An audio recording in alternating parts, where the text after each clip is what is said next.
Друзья, рада всех приветствовать на заседании нашего светского клуба. Прошло неполных 2 недели. Так вышло, что видео я записываю в среду, не в пятницу, но надеюсь, что выйдет оно как обычно. А значит, настал час представить вашему вниманию прогресс моей вышивки. В работе у меня 2 большие картины: «Возвращение блудного сына» Лосева Николая Дмитриевича и «Базарный день» Теодора Жирара. Но не только эти картины примут участие в сегодняшнем видео. Да, друзья, нас ждет следующая встреча с замечательными работами великих мастеров, которые некоторым образом связаны с картиной, которую я вышиваю. И таким образом мы продолжим рубрику картины, оставляющую только приятные впечатления.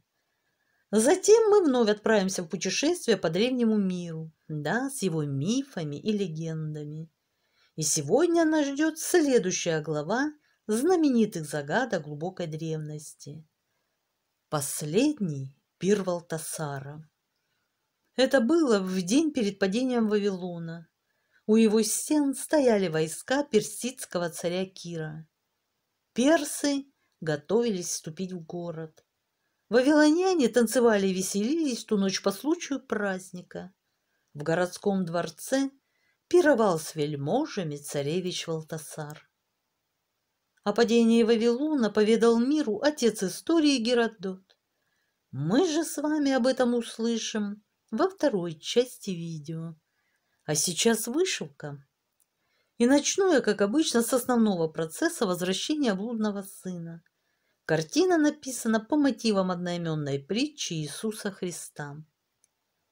А дело было так. 10 мая, и начался новый отчетный период. Продолжаю вышивать возвращение блудного сына. Да, друзья, хочу для начала закончить вот эту область, которую должна была закончить еще в прошлый раз, но не случилось. Ура, друзья, наконец-то 50%. И сейчас мы с вами увидим, как это смотрится на конве. А вот так. Такая красота, как вы понимаете, занимаюсь облачением отца. Такие светлые одежды на нем. Готов этот фрагмент. Теперь будем передвигаться вправо и продолжим вышивать отца. Здесь будет вышиваться стена, бородушка отца и немного одежды. Итак, готовы 2 эпизода, которые я не успела вышить к прошлому отчету. Теперь смело перемещаемся вправо. Да, было бы хорошо вышить эту площадь. Ну, посмотрим, сколько я успею. Итак, идет к завершению еще один эпизод картины. Скоро полностью будет готова половина окна и кувшинчик. Вышивается кувшинчик очень легко. Ну, а затем стена. Стена и стена, конечно. Ну, она тоже вышивается несложно. Поначалу, конечно, были единички, двушки, трешки, все как положено. Ну и, конечно, сгруппировавшиеся крестики, которые, понятное дело, вышивать одно удовольствие. Какой симпатичный кувшинчик получился с солнечными бликами. Так, вышита у нас половина окна.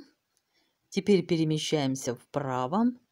Сейчас я обозначу поле деятельности в 2500 крестиков и продолжу вышивать вторую половину окна.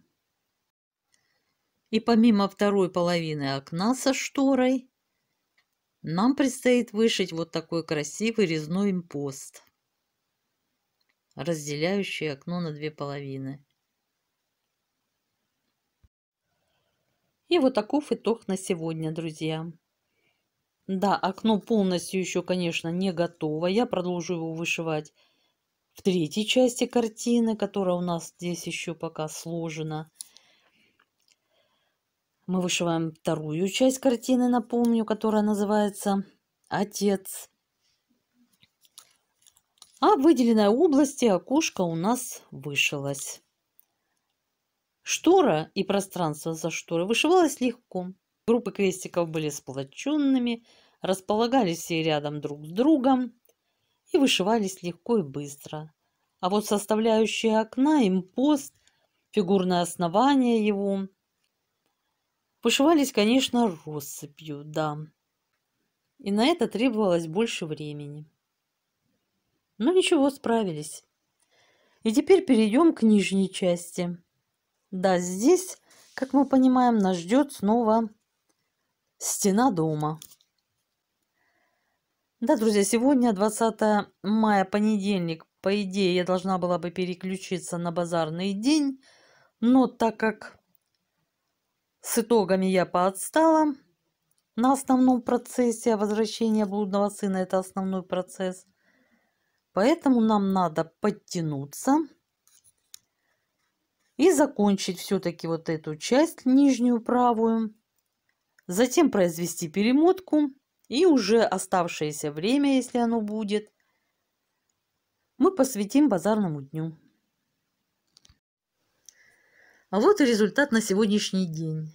Да, друзья, так как отчетный период вышел у меня укороченным на 2 дня, то именно их мне и не хватило, чтобы закончить вышивку запланированного фрагмента. Надеюсь, к сегодняшней пятнице обозначенный участок все-таки будет вышит, и все будет готово к перемотке. На конве зарождается главный персонаж, долгожданный сын. В нижнем правом углу вышивки показалась его головка. Я бы сказала, что зародилась пока только мысль о возвращении к отцу. И это уже хорошо. Так что продолжим вышивать и наблюдать за появлением сына в полном образе и подобии. А пока основные элементы вышивки – окно и стена. Вышиваются они в основном россыпью. Но чем больше крестиков одного символа, тем легче их связать между собой и тем быстрее движется работа. И да, друзья, я иногда допускаю большие протяжки в пределах клеточки. И, конечно, по пути делая пару закрепок. Но что бы я ни вышивала, отец по-прежнему все мое внимание притягивает на себя. Да. Поражает, насколько все детали четко обозначены, даже самые мелкие. Морщинки, впадинки, бровки, выражение лица, складки на одежде. Не перестает удивлять и эффект светотени. Понятно даже, от какой веточки куда легла тень. Да, на данном этапе мне все очень нравится, и есть желание продолжать вышивку. А для любителей математики я озвучу результат в цифрах. Вышито уже 54,37% картины. В крестиках это составляет 117 880. За 12 дней мне удалось вышить 10 тысяч крестиков. И осталось всего 98 920. Да, друзья, мы перешли с вами на пятизначную цифру. По основному процессу все. Теперь перейдем к дополнительному. Рабочее название картины «Базарный день» – «Разгрузочный день», из-за легкости, с которой вышивается небесная высь. И с какой бы легкостью она ни вышивалась, друзья, работа не продвинулась ни на крестик. Но отчет есть отчет, я говорю все как есть. Даже если бы у меня до съемок было 14 дней, а не 12, на итог это бы не повлияло. Возможно, мне удалось бы закончить только намеченное в основном процессе. Но огорчаться любителям данной картины не следует. Я, друзья, насколько возможно, постараюсь выровнять ситуацию. И так как речь у нас все равно шла бы о небе вышитом, то о нем мы и поговорим. Небо на картинах выглядит необычайно разнообразно, ведь трудно найти что-то более переменчивое. Небеса могут быть нежно-розовыми, бесконечно синими, беспросветно серыми или мрачно-грозовыми. С их помощью можно передать любые эмоции, но сделать это непросто. Реалистичное изображение небесного пейзажа требует большого мастерства. Посмотрим, как выглядит небо на картинах художников, сумевших передать его красоту. Лучшие примеры встречаются в живописи разных стран и эпох. Голландские небесные пейзажи XVII века. Небо на картинах появляется далеко не сразу. В средние века пейзаж практически исчезает как жанр, а мастера античности и Возрождения предпочитали писать виды городов, рек или моря. Небо порой используется как условное пространство для религиозного сюжета. Но в эпоху Просвещения люди начинают уделять больше внимания реальному миру вокруг. В XVII-XVIII веках жанр пейзажа расцветает сильнее, чем когда-либо ранее, а с ним взгляд художников обращается к небесам. Небо на картинах Золотого века Голландии часто занимает 2/3 холста и выписывается виртуозно. Глядя на голландский пейзаж, легко определить время суток, сезон и погоду. Мастеров, прекрасно изображавших небеса, довольно много. В 1680 году у художников появился особенный повод уделить внимание небесному пространству. В это время пролетала яркая комета, заметно невооруженным глазом даже днем. Как она выглядела ночью, изображено в работе Ливи Версюра. В творчестве представителей романтизма пейзаж играет огромную роль. Для этого течения характерен культ естественности и идея единения человека с природой. В живописи окружающий пейзаж часто служит отражением страстей или духовных помыслов героя. Небо может становиться символом Бога. Это хорошо видно на произведениях немецкого художника Каспара Фридриха. Его пейзажные дали полны мистической атмосферы, и на многих картинах важную роль играют небеса. Например, в работе «Туман» земля изображена тусклой, голой и однообразной. Одинокому человеку на ней, по-видимому, тоскливо и неуютно. Но над ним бескрайний небесный простор, играющий красками, и полной жизни в виде устремляющихся ввысь птиц. Мастерским изображением стихий прославился британский художник романтического направления Уильям Тернер. Он бесподобно писал воду и воздух. На его акварелях запечатлено небо в разных состояниях: облачное, лунное, рассветное и закатное. За стремление отобразить переменчивую природу такой, как она предстает в данный момент, Тернера называют первым импрессионистом. А поздние его работы, упрощенные до предела, приближаются к абстрактной живописи. Каким увидел небо Ван Гог? Ван Гог создал яркие и запоминающиеся образы ночного небосвода. Его «Звездная ночь» выглядит фантастично за счет предельно контрастных красок, огромных светил и вихревых потоков воздуха. Известно, что кроме Луны на картине изображена реальная Венера, которая в период работы над произведением светила необыкновенно ярко. Она находится в центральной части холста, близко к горизонту. Ван Гог восхищался ночными небесами и писал брату, что при таинственном блеске звезд жизнь кажется ему волшебной. Художник нередко писал в ночное время со свечой. Еще один результат такой работы – «Звездная ночь над Ронной». Она была написана раньше, и эта работа более умиротворяющая по сравнению с тревожной звездной ночью 1889 года. Здесь условно изображены большая медведица и полярная звезда. Небесным светилам вторят земные огни фонарей, отражающиеся в воде.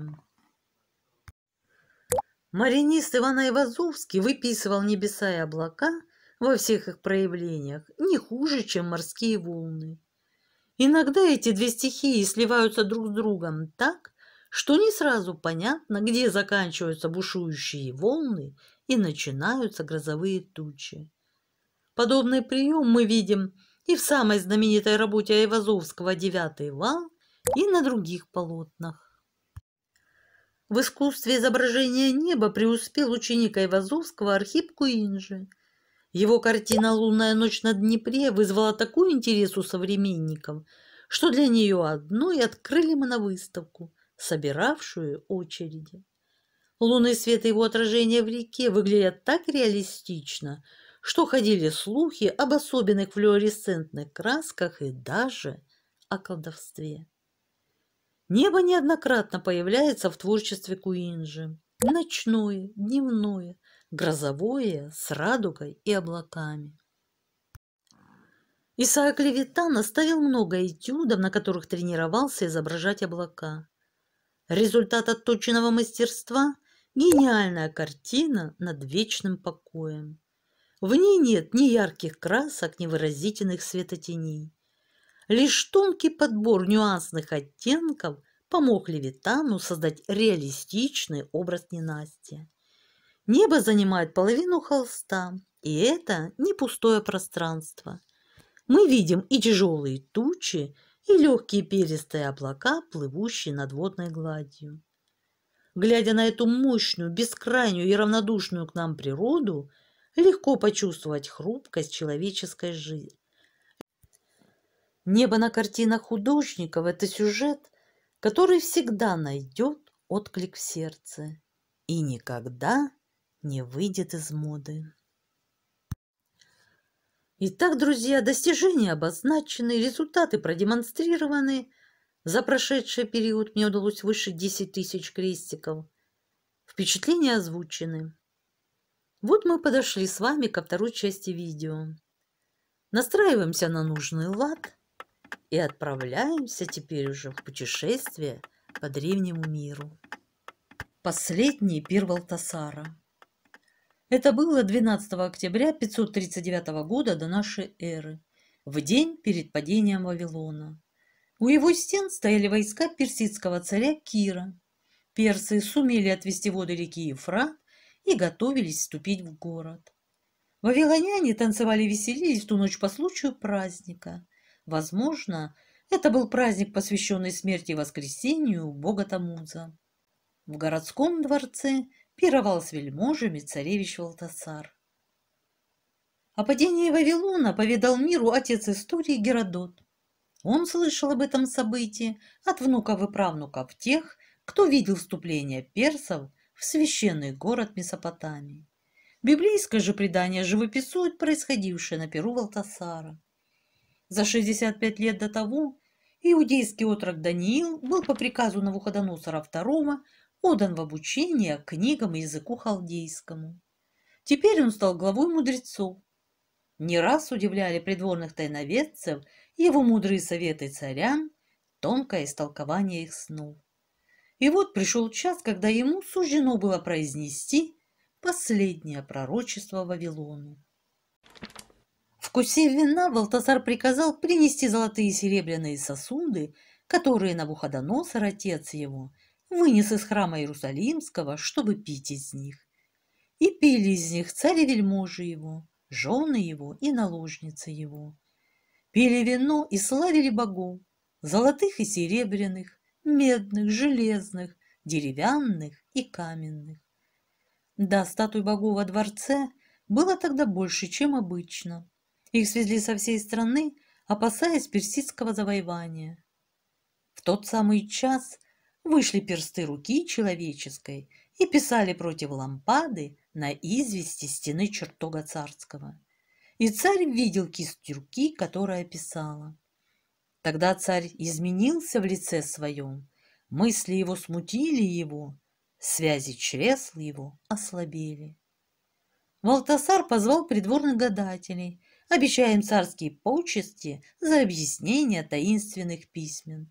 Но никто не мог их понять. Тогда вошла в чертог царица-мать, мудрая египтянка, и так сказала сыну: «Есть в царстве твоем муж, в котором дух святаго Бога. Во дни отца твоего найдены были в нем свет, разум и мудрость, подобная мудрости богов. Пусть призову Даниила, и он объяснит значение». Слуги ввели Даниила, и он напомнил Валтасару о беззакониях, которые творил в ожесточении сердца его отец Навуходоносор. Напомнил о бедах, преследовавших царя, пока он не познал, что над царством человеческим владычествует Всевышний Бог и поставляет над ним, кого хочет. И ты, сын его Валтасар, не смирил сердца твоего, хотя знал все это, но вознесся против Господа небес, и сосуды дома его принесли к тебе, и ты, и вельможи твои, жены твои, наложницы твои, пили из них вино. И ты славил богов, серебряных и золотых, медных, железных, деревянных и каменных, которые не видят, не слышат, не разумеют. А Бога, в руке которого дыхание твое, и у которого все пути твои, ты не прославил. За это и послана от него кисть руки, и начертано это писание. И вот что начертано: менее текел упарсин. Исчислил Бог царство твое и положил конец ему. Ты взвешен на весах и найден очень легким. Разделено царство твое и дано медянам и персам. Буквальный перевод этих арамейских слов краток, невнятен и невнятностью своей страшен, как все древние пророчества. Исчислен, взвешен и разделен. По велению царевича облекли пророка в багряницу и золотое ожерелье, провозгласили его третьим властелином Вавилонии после царя Набонида и его приемного сына царевича Валтасара. Персы же ночью перешли Евфрат, без боя взяли Вавилон, и от их рук погиб Валтасар, который осквернил священные сосуды Иерусалимского храма и не захотел или не успел раскаяться. Последнего правителя Вавилона на самом деле звали Набонид, 556-539 года до нашей эры. Он вошел в историю благодаря драматической истории своей борьбы со жрецами Сагилы, храма Мардука в Вавилоне, которая в итоге окончилась гибелью царя.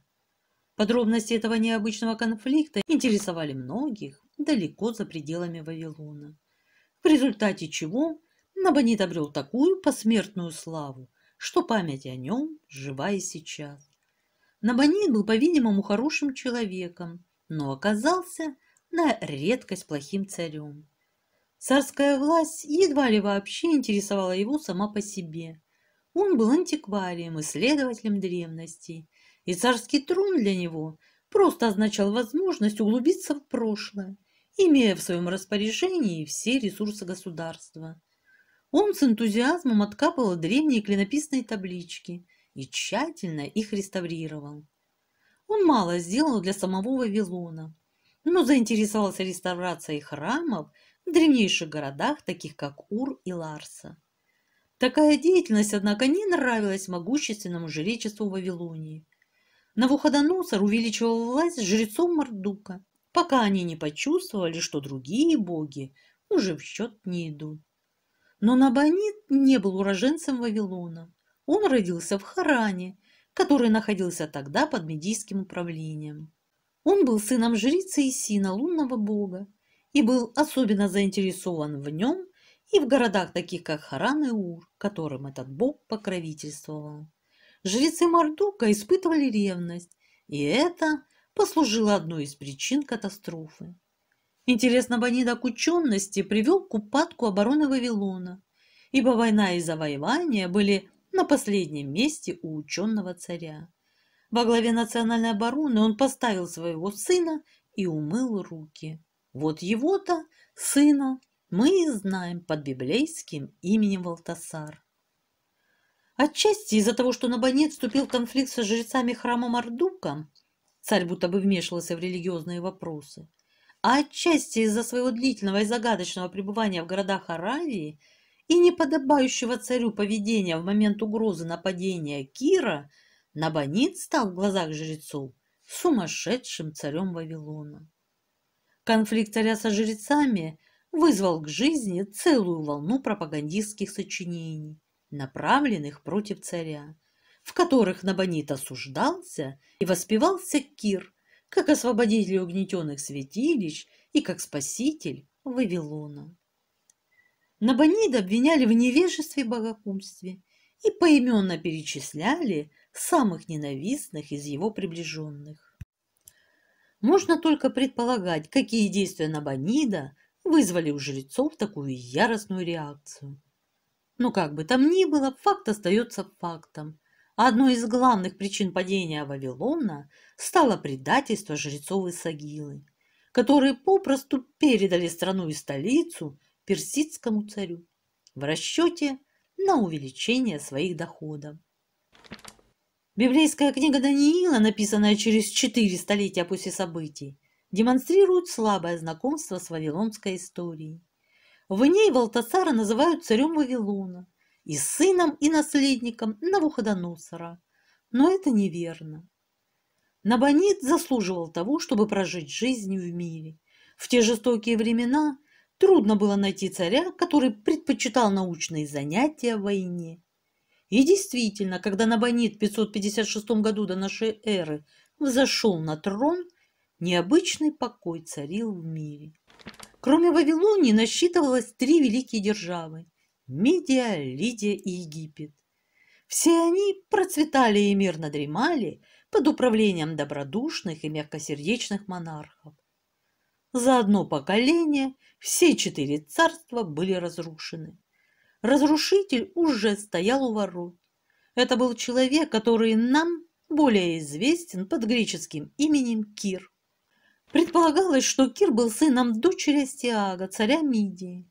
Оракул сообщил Астиагу, что его внуку суждено быть причиной его смерти. И царь велел бросить его в горах, чтобы ребенок погиб от голода. Его, однако, нашла собака, которая заботилась о нем, пока ребенка не обнаружил пастух, который его и вырастил. Естественно, когда Кир вырос, предсказание осуществилось. Он принес своему деду смерть. В реальности Кир начал свое восхождение к вершинам власти как вождь княжества Аншан, находившегося прямо на южной границе бывшего Элама. Он был Кир II и прослеживал свои права от предка по имени Ахимен, который, возможно, правил на 1,5 столетия раньше, и его наследники, включая Кира, назывались ахименидами.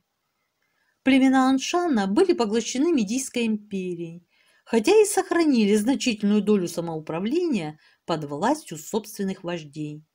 Регион, в который входил Аншан, простирался вдоль северных берегов Персидского залива, и туземцы называли его Фарс. Греки именовали его Персис, отсюда Персия. Иранские племена, населяющие Фарс, стали известны как персы, а водное пространство на юге стало называться Персидским заливом. Важно помнить, что медяне и персы относятся к одной и той же иранской группе племен. Язык, обычаи и культура у них одинаковые. Когда перс нападал на медянина, это была всего лишь гражданская война. И если перс имел медянина на троне, это означало не более чем утверждение новой династии. В 559 году до нашей эры Кир провозгласил независимость Аншана от Мидии. Астиагу, который правил в мире уже 1/4 столетия, не хотелось ввязываться в войну. И сделал он это поздно и неэффективно. Экспедиция, неохотно посланная в Персию, была легко разбита Киром, который затем выстроил крепость Пасаргады на месте победы. Этот город, расположенный в самой глубине страны, послужил ему новой столицей. Набонид из Халдеи был обрадован новыми событиями. Хотя со времен падения Ассирии Вавилония и Мидия жили в мире, Мидия оставалась крупнейшим северным и восточным соседом и представляла собой потенциального врага в будущем. Набонид поощрял Кира, чувствуя, что этим путем помогает вовлечь Мидию в долгую гражданскую войну с неопределенными результатами, которая обескровит страну и сделает ее слабой. Он даже не упустил возможности маленькой личной выгоды. В 553 году до нашей эры он захватил Харраб у занятого войной Астиага. Однако Набонид просчитался. Гражданская война не стала ни кровавой, ни невыносимо долгой. Кир постепенно завоевывал преданность других персидских племен, перетягивая империю к себе скорее дипломатией, чем войной. Наконец, в 550 году до нашей эры он выступил походом на Экбатану, медийскую столицу. Астиаг был легко побит, и Кир перенес свою столицу в Экбатану. Теперь он стал неоспоримым правителем Мидии, известной с тех пор под именем Персидской империи. Так пала Мидия, первая из 4 великих держав, которые разделяли между собой цивилизованный мир, когда Набонид стал царем. Он был, наверное, огорошен полной и почти бескровной победой Кира. Быть может, однако, он утешался мыслью, что Кир теперь удовлетворил свои амбиции, что на медийском троне он не будет стремиться к дальнейшим завоеваниям. По-видимому, он действовал в соответствии с этой теорией, ибо в годы после падения Мидии он занялся какими-то таинственными делами в пустынных районах к юго-западу от Вавилонии. Быть может, то была экспедиция за древностями. Но если Набонид рассчитывал на пацифизм Кира, он рассчитал неверно. Следующей на очереди была Лидия. Тогда ей управлял Крес, богатство которого сделало его легендарным. Крес сам сыграл на руку Киру, объявив Персии войну. Согласно легенде, Креза побудило к этому предсказание оракула, гласившее, что если он начнет наступление, падет Великое Царство. И оно пало. Но это было его собственное царство. В 557 году до нашей эры вся Малая Азия оказалась в руках Персии, и Кир уже правил величайшей по территории империи, которую когда-либо видел Запад. Когда Лидия подверглась нападению, Набонид понял, что расчеты его оправдались. Он пытался объединиться с Египтом, чтобы оказать помощь Лидии, но помощь оказалась неэффективной. На самом деле она была хуже, чем бесполезной, ибо дала Киру все необходимые поводы к войне против Вавилона. В 539 году до нашей эры наступил финал. Набонид, неспособный к активным военным действиям, поручил оборону города сыну Валтасару. Но не было обороны, о которой стоило бы говорить. Кир был мастером психологической войны и сумел договориться со жрецами Мардука, которых недовольство Набонидом легко привело к предательству. Библейская книга Даниила говорит, что Валтасар пировал, даже когда персы готовились штурмовать город. Но этот рассказ несправедлив к несчастному полководцу. Он вел свои войска так хорошо, как мог, и погиб в схватке за стенами города. Набонид был сослан далеко на восток, и Халдейская империя пришла к концу всего через 80 лет после того, как была создана. Кир выполнил условия сделки. Как только он вошел в Вавилон, он сразу вернул жрецам Мардука подобающее, по их мнению, место. Более того, он сам намеренно взял на себя обычные жреческие функции вавилонского царя и показал себя как смиренный служитель Мардука. В результате жрецы щедро расхвалили его и удержали город от восстания после его ухода. Кир был единственным завоевателем, понимавшим достоинство мягкости в противоположность террору. Обращаясь с побежденными мягко и с уважением, он покорял их и был способен прочнее утвердиться на менее кровавом троне и править большей территории, чем любой завоеватель прежних времен. Новый завоеватель стяжал себе бессмертную славу другим простым проявлением доброты. Он разрешил ссыльным в Вавилоне вернуться на родину. Сюда были включены евреи, большие группы которых сразу же вернулись в Иерусалим.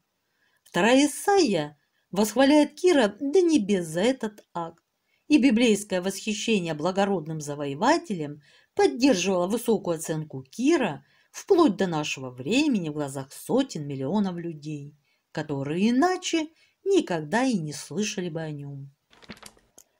А пир Валтасара стал одним из сквозных сюжетов европейской литературы и искусства. Приведем только один очень известный пример – куплет из революционной песни. А деспот пирует в роскошном дворце, тревогу вином заливая, но грозные буквы давно на стене чертит уж рука роковая.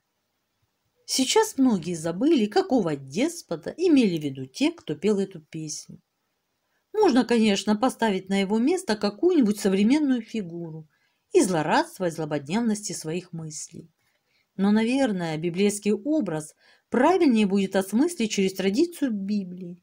И тогда грозные буквы возвестят не победу человека над человеком, а утверждение добра и только добра, поскольку речь идет о восстановлении божественного совершенства мира.